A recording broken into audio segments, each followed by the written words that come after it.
In this video, I'm going to be going over a few tips that I put together to help all us big men out there when it comes to running the pick and roll in NBA 2K22. But without any further ado, I'm going to jump right into this with tip number one, and that's going to be to set smart screens. Not every screen is a good screen, bruh. We all know it too well. The guy that runs over to you while you're trying to back your mans down and comes and sets you the ugliest pick you've ever seen in your life, well, don't be that guy. You're going to want to set smart screens. If somebody's already setting a screen, don't even bother going over there and adding your screen. Sometimes the double screen is needed or warranted, but most of the time it isn't, and the point guard wasn't even expecting it. So all you're really doing is just clogging up the space. Also know that the on-ball screen is not the only type of screen in the game. Well, maybe your point guard doesn't like the pick and roll. Maybe he's an ISO god. Go and set a screen for the man in the corner so he can pop up to the wing. I guarantee you it'll be open almost every time. That's my little tip for the day for you. Screen the corner man, he pops to the wing, he's wide open. The next tip on the list is going to go in connection with the last one, and that's to set your screens high. Ideally, you're gonna wanna be clearly above the 3-point line when setting your screen. This will give you and the point guard way more space in which to work with,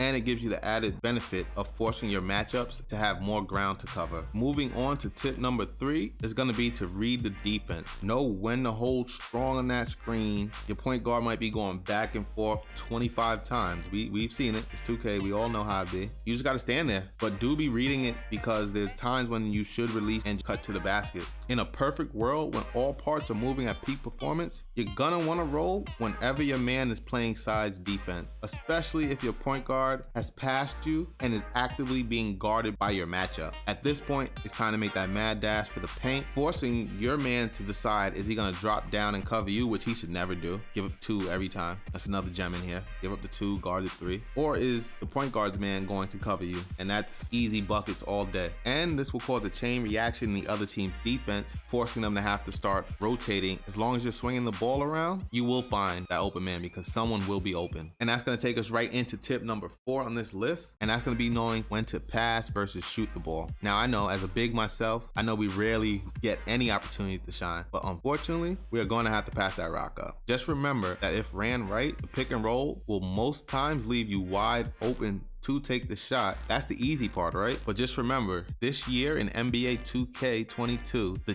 chase down badge is OP. So rather than just going up with it, if you see somebody coming from the corners, coming from the wings, sprinting at you, odds are you should probably throw the ball in that direction and hit the open man. But that comes from reading the game, that comes from constantly playing. Trust me, I'm not the best at it yet. You know how it is when you're big. You see the rock maybe 10 times a game outside of rebounds. Rarely will they pass it down to you, so I feel you. But at the end of the day, it's a team game, so pass the ball, look for the open man. There you go. You have my tips on how to improve at the pick and roll. If you have any other tips, by all means, go ahead and drop them down in the comment section below. Make sure to like up the video and smash that subscribe button. Also, while I have you here, if you do have a squad and you guys are trying to implement the 2-3, or you're trying to learn more about the 2-3 zone, definitely check out this video up here, as these are some key mistakes that you want to avoid making in the 2-3 zone. Also, in the other top corner, we have our all 2K playlist, and then down below is that subscribe button. Again, smash it up, and till the next time we speak, y'all, lucky out. Peace.